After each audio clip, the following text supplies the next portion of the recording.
Assalamualaikum warahmatullahi wabarakatuh. Selamat malam teman-teman Semadi Jiwa dimanapun kalian berada. Semoga kalian selalu dalam lindungan Allah Subhanahu wa Ta'ala, selalu diberikan kesehatan dan selalu dilancarkan rezekinya. Dan sebelum kami memulai cerita, kami hendak mengucapkan selamat menunaikan ibadah puasa bagi teman-teman yang menjalani. Semoga di bulan yang penuh berkah ini segala amal dan ibadah kita diterima oleh Allah Subhanahu wa Ta'ala, dan semoga kita diberikan kesempatan lagi untuk bertemu dengan Ramadan di tahun-tahun yang akan datang. Dan malam ini kami akan membawakan sebuah kisah. Kisah ini dibagikan di tweetnya Agil R. Saputra.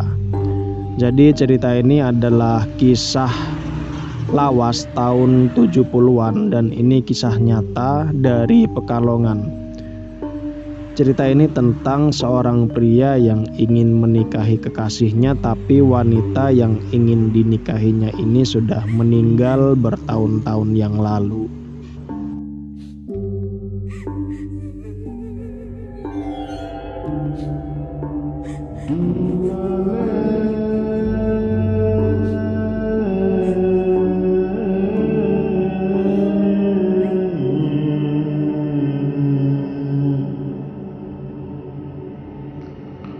Sepak kentoro jale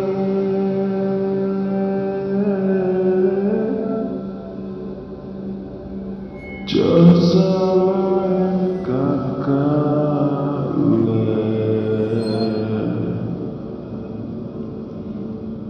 benami pas deiyale.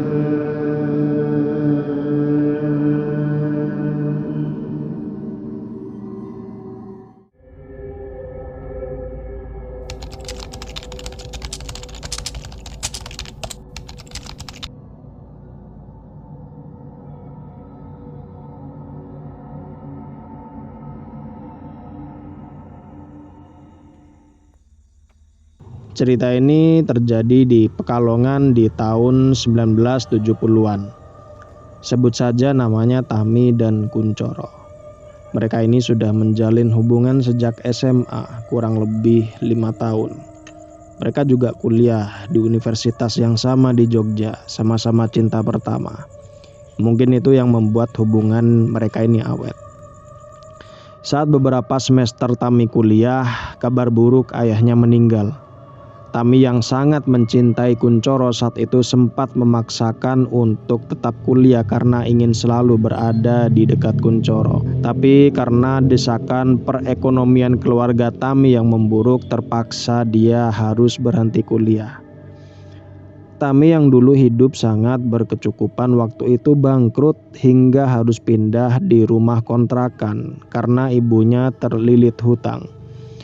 Walau begitu, Kuncoro tetap setia dan selalu menghabiskan sisa waktu libur kuliahnya bersama Tami. Hubungan mereka pun tetap hangat meski hanya bisa berkirim surat kalau tidak bisa bertemu. Singkat cerita, setelah Kuncoro lulus kuliah dan bekerja, Kuncoro ingin menjalin hubungan yang lebih serius dengan Tami. Tidak ada halangan meski Kuncoro berasal dari keluarga terpandang. Dengan keadaan Tami waktu itu, orang tua Kuncoro sangat merestui hubungan mereka. Sekitar tahun 74-75, Tami dan Kuncoro bertunangan dan akan menikah sekitar 1-2 tahun kemudian. Tapi kabar buruk lagi tidak disangka. Sekitar 3 atau 4 bulan mereka bertunangan, Tami tiba-tiba jatuh.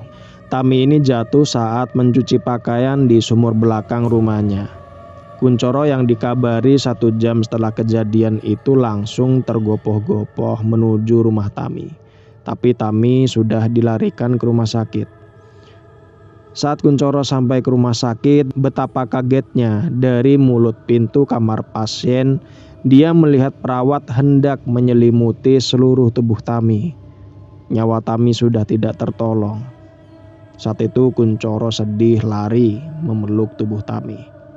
Jadi menurut orang yang ada di rumah sakit, Tami meninggal sekitar 2 atau 3 menit sebelum Kuncoro datang.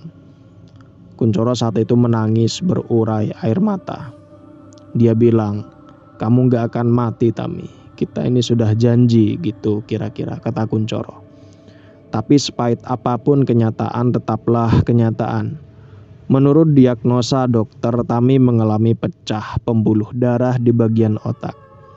Dan biasanya ini dialami oleh orang yang terlalu banyak pikiran atau banyak tekanan dan kurang tidur dan memiliki pola hidup yang tidak sehat.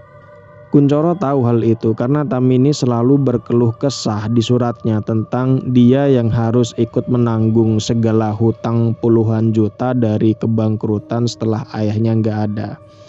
Tapi Kuncoro tidak berpikir bila itu akan membuat keadaan Tami ini menjadi begini. Kuncoro menangis, matanya sembab, berjalan di samping ibunya Tami, sambil membawa foto berbingkai Tami. Kuncoro mencoba tegar berjalan menuju makam. Sesekali dia ini merangkul calon mertuanya itu yang berlinang air mata. Dan sekedar informasi, Tami ini adalah seorang anak tunggal, jadi hati ibunya juga sangatlah hancur. Saat itu ibunya kebetulan ikut dalam prosesi pemakaman itu. Ibu Tami sempat histeris saat jenazah Tami ini dimasukkan ke liang lahat. Dia itu berteriak histeris, aku mau ikut gitu. Dia ini memberontak, ingin melepaskan diri dan ikut nyemplung masuk ke dalam liang lahat. Kuncoro pun memeluk ibu Tami, istighfar bu, istighfar. Dan prosesi pemakaman pun berlangsung sampai selesai. Malamnya Kuncoro tidak pulang, dia lebih memilih menemani calon mertuanya itu, menemui para orang yang takziah, walau di situ juga banyak saudara Tami. Tapi saat acara tahlilan 3 hari meninggalnya Tami, ada pemandangan yang kurang baik, yaitu tidak ada satupun sanak saudara terdekat Tami yang ikut hadir di situ. Kuncoro belum berpikir ini ada apa, tapi setelah dilihat 7 hari sampai 40 hari, memang tidak ada satupun saudara Tami yang ada dan hadir di situ.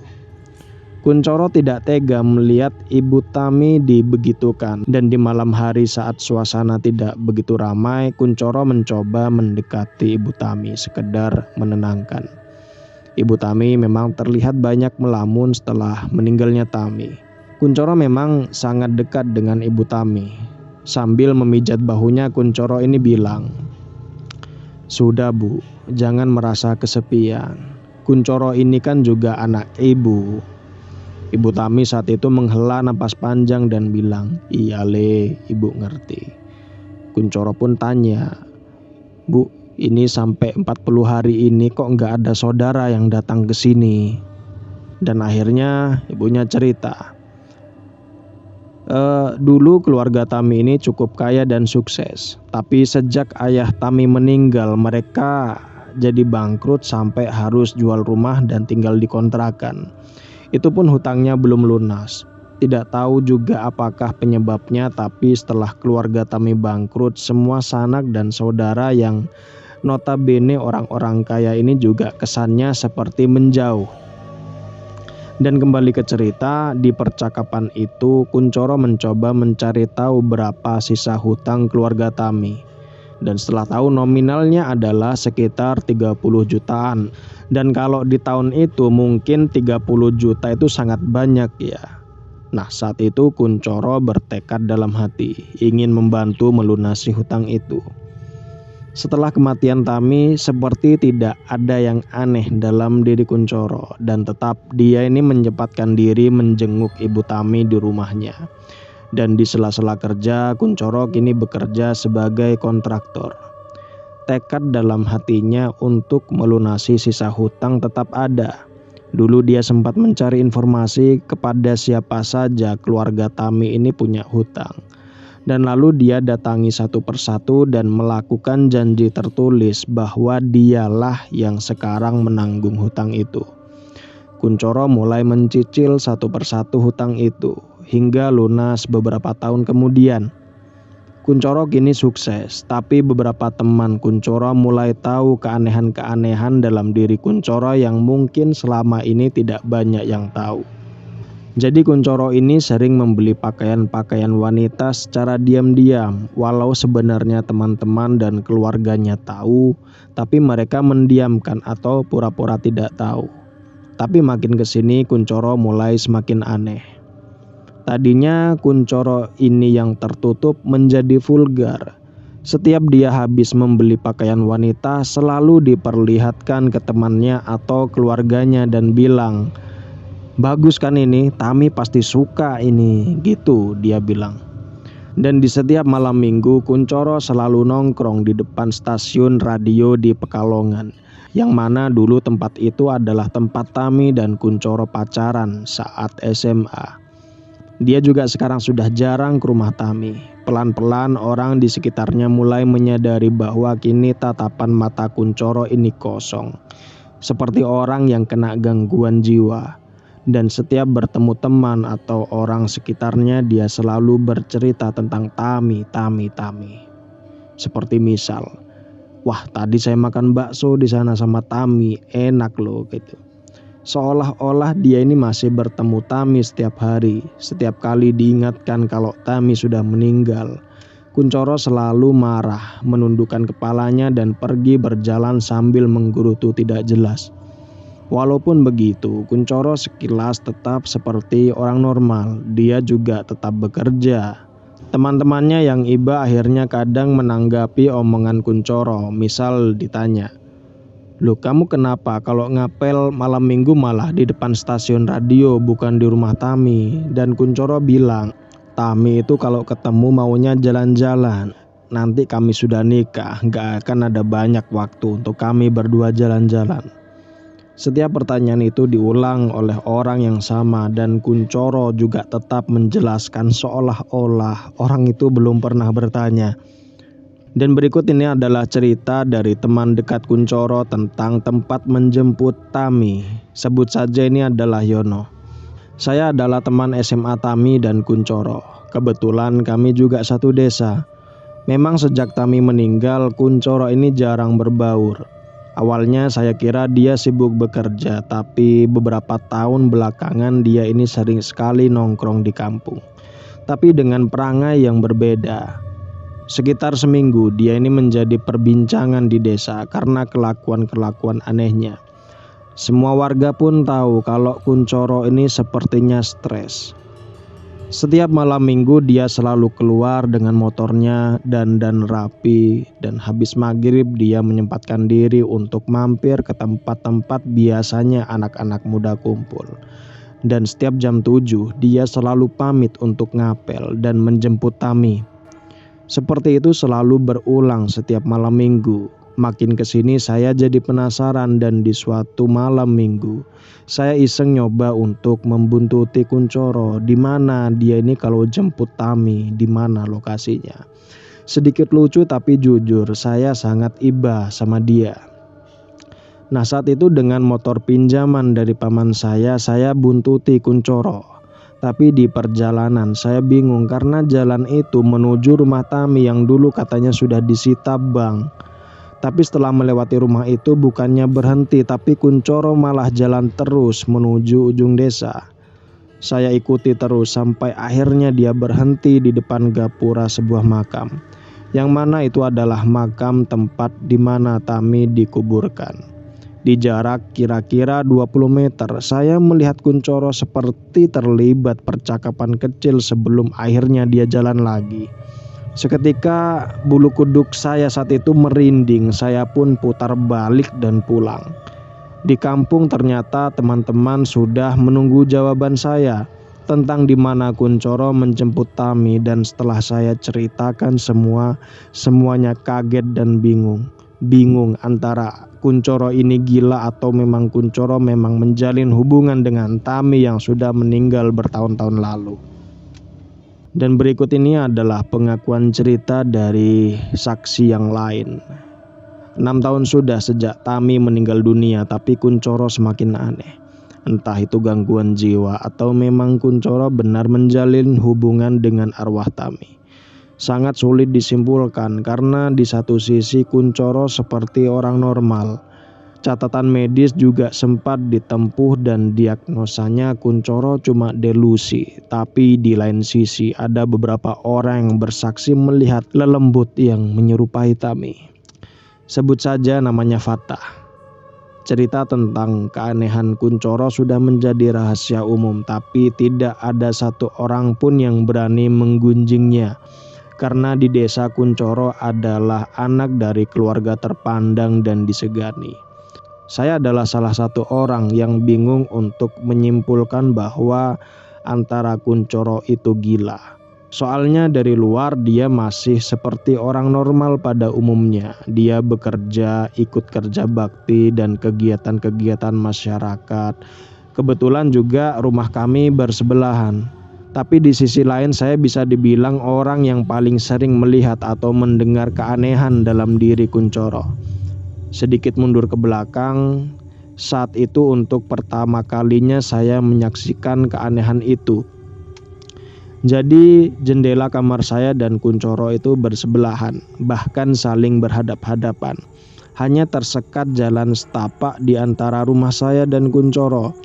Waktu itu malam hari sekitar jam 12 malam. Saya yang tidak bisa tidur mendengar seperti sebuah percakapan dari kamar Kuncoro. Awalnya saya kira itu radio, tapi semakin saya amati sepertinya itu bukan suara radio, melainkan suara dua orang sedang mengobrol.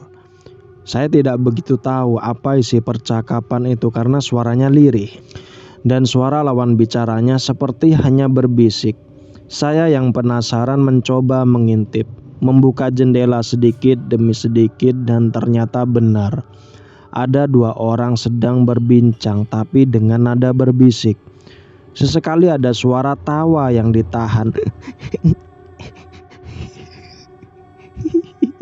Gitu.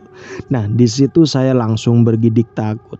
Saya menutup jendela dan mencoba untuk tidur, tapi suara itu masih saja ada. Saya tidak bisa tidur hingga menjelang adzan subuh, suara itu hilang. Kejadian itu terus berulang walau tidak setiap hari. Saya jadi sedikit terbiasa. Sampai di suatu malam ada suara krenyitan jendela yang terbuka. Bukan di jendela saya, tapi di jendela kamar Kuncoro, dan ada seperti bau busuk menyengat, seperti masuk menembus dari luar. Saking baunya saya sampai bangun dari tempat tidur mencari-cari di mana sumber bau itu. Saya pun membuka jendela kamar saya. Dengan sedikit jengkel, saya buka lebar-lebar dan di depan jendela Kuncoro juga terbuka lebar. Saat itu saya kaget, saya melihat ada wanita telanjang bulat dengan kepala gundul atau botak melirik ke arah saya sambil tersenyum lirih. Wajahnya tidak jelas, hanya terlihat matanya yang hitam dan tubuh saya saat itu tidak bisa bergerak. Sampai sosok itu berlalu dan tanpa menutup jendela lagi. Saya langsung berlari ke kamar ibu saya dan keesokan harinya saya demam sampai harus dibawa ke rumah sakit. Saya 3 hari opnam dan pulang ke rumah, dan biasa para tetangga menjenguk saya di rumah. Saat itu ramai sekali di rumah. Dan pas semua tetangga sudah pulang, datanglah Kuncoro sambil membawa buah-buahan. Langsunglah dia masuk ke kamar dan duduk di samping saya. Sambil ibu saya membuatkan minuman, kami berbincang-bincang, berbasa-basi, dan tiba-tiba Kuncoro bilang, "Jangan bilang siapa-siapa ya."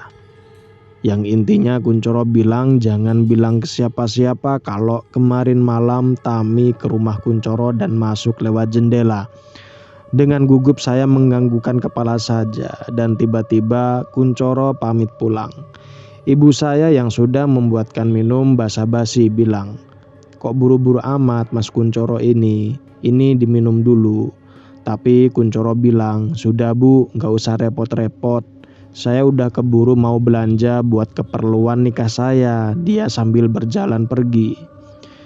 Beberapa hari kemudian Kuncoro semakin parah. Dia mulai ngomong ke orang-orang kalau besok dia mau nikah dengan Tami. Dengan nada geram dia bilang ke orang-orang kalau dia akan kawin lari, bahwa ortunya tidak setuju. Ya iya, nikah sama lelembut, orang tua mana yang setuju. Dia sampai mengumumkan tanggal pernikahannya, kalau tidak salah tanggal 24 November tahun 78 atau 79, lupa. Orang-orang tentu saja tidak mempedulikan omongan itu. Kunchoro juga terlihat berbelanja seperti beras, mie, dan lain-lain untuk keperluan pesta pernikahan nanti, tanggal 24. Walaupun tidak ada yang peduli, tapi Kunchoro tidak bosan-bosan selalu mengingatkan teman-temannya dan tetangganya kalau tanggal 24 November dia akan menikah. Tapi yang mengagetkan adalah pada saat hari H, tanggal 24 November yang mana itu katanya adalah hari pernikahan Kunchoro. Kunchoro ditemukan bunuh diri di kamarnya, menggantungkan dirinya dengan kain sarung. Demikian cerita ini dibagikan di tweetnya Agil R. Saputra. Semoga dari cerita ini kalian bisa terhibur dan lebih-lebih bisa mengambil pesan penting dan pelajaran baik buruknya. Terima kasih untuk kamu yang sudah mendengar cerita ini sampai selesai. Semoga cerita ini bisa menjadi teman di waktu senggang dan waktu istirahat kalian. Saya mohon pamit undur diri, mohon maaf kalau ada salah-salah kata. Wassalamualaikum warahmatullahi wabarakatuh.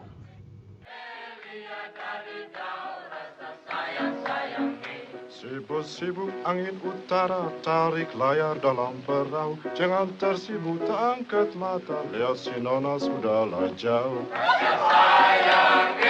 Rasa sayang, lihat dari jauh, rasa sayang. Lepas kuda di tanah rata, lepas dengan tali rantainya, lepas tuan tidak mengapa, 2, 3 ada gantinya.